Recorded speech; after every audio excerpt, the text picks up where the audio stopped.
What to do when you see the signs of cognitive skill loss in your loved one? Let's talk about that on Aging and Grace.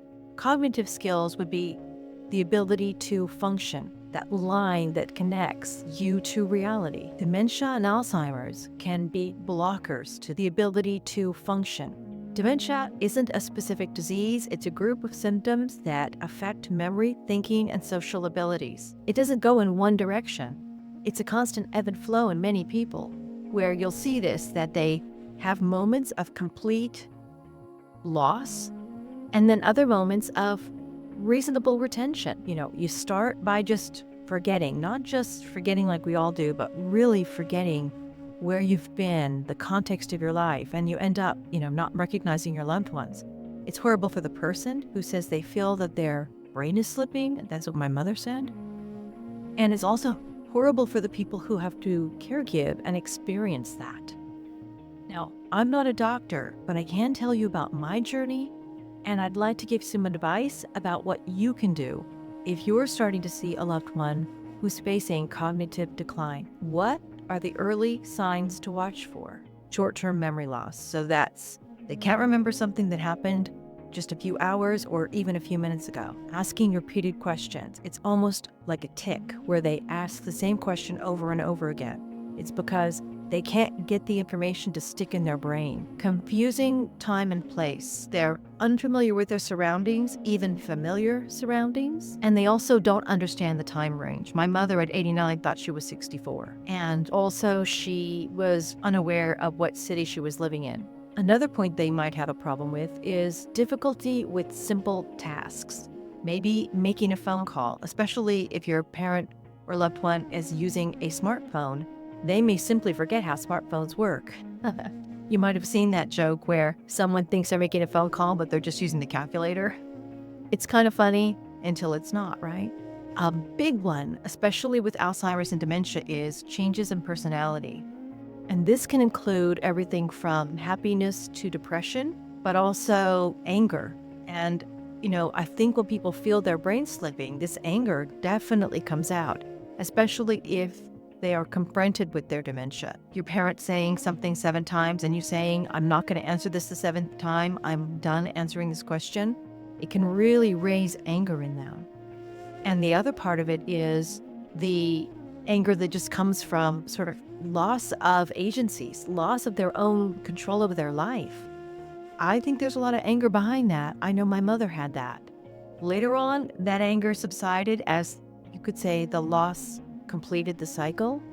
She wasn't able to remember enough to even be angry about it. But in that period when she felt her brain slipping, as she said, there was a lot of anger, poor judgment. The dementia made her think that every night she was going to move. Packing all night made her exhausted, which made her dementia worse.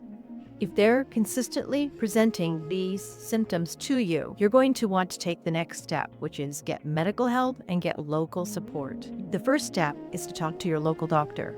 The next step, once they've assessed that the cognitive skills are a problem for your loved one, is to refer them to a neurologist or some other professional to do a deeper analysis. Once my mother was talking to her neurologist, that neurologist did a lot of discussion and certain kinds of tests with my mother to identify the kind of cognitive loss she had, the degree of it, and the kind of support she would need through medication and other things to help her minimize that loss.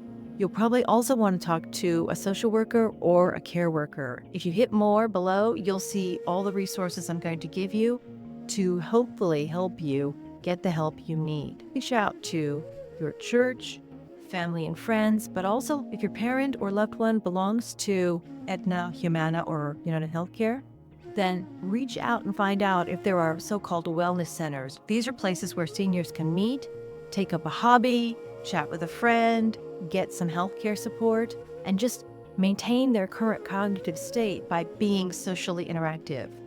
That's another big thing you can do, because staying active socially, having conversations, meeting different people, doing things like puzzles, all of this can help retain whatever cognitive capabilities they do have. Here's some things you can do to help yourself and your loved one.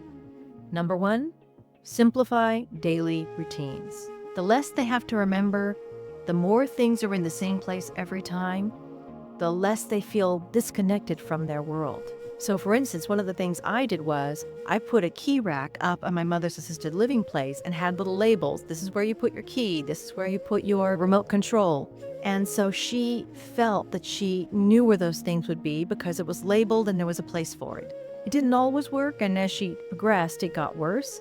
But it worked for about 2 years pretty effectively to help her keep control of those basic things she needed to manage in her life. And that goes to the next point, which is use memory aids. Labeling drawers. Your shirts go here, your pants go here. Here's where your medicine is kept.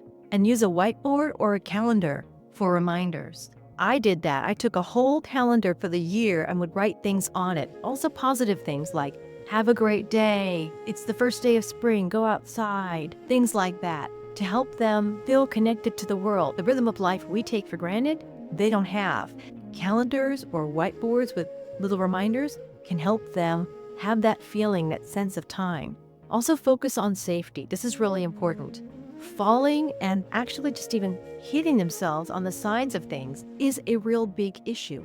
Creating walking paths around all of the key areas so they can get from their bed to wherever they sit to their bathroom without any kind of tripping hazard, furniture in the way, or other things that might create blocking. And here's a word I had to learn, lay low. That means run away. If they try to leave the house, make sure you install an alert system. And if they're living at a home, let them know that they are a person who likes to escape or elope, so that they can plan to put in alarms or additional locks to make sure they can't walk out the door into a busy street. That was a big problem my mother had. She loved to go for a wander, so it was something we had to identify early and address.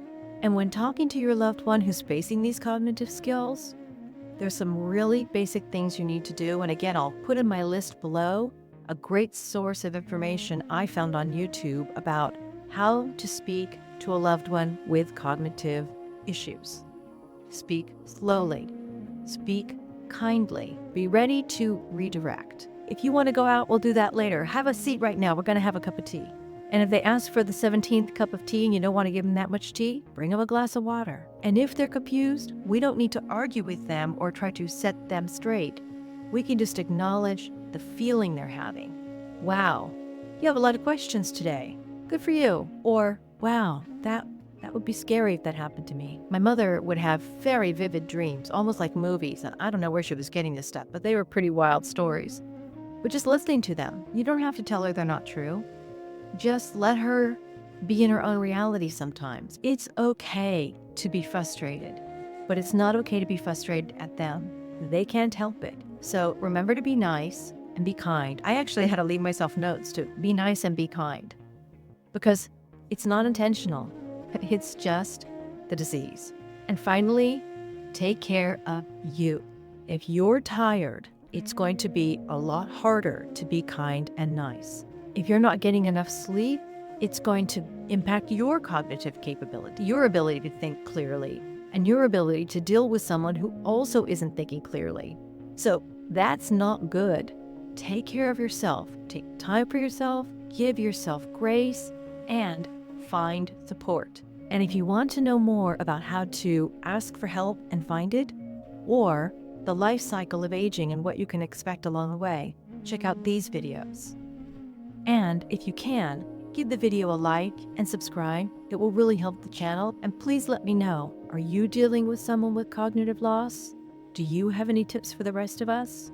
We can help each other on this channel, and I hope you find this a place of support. Because if you're looking for a place of support, you're in the right place. And I'll see you next time on Aging in Grace.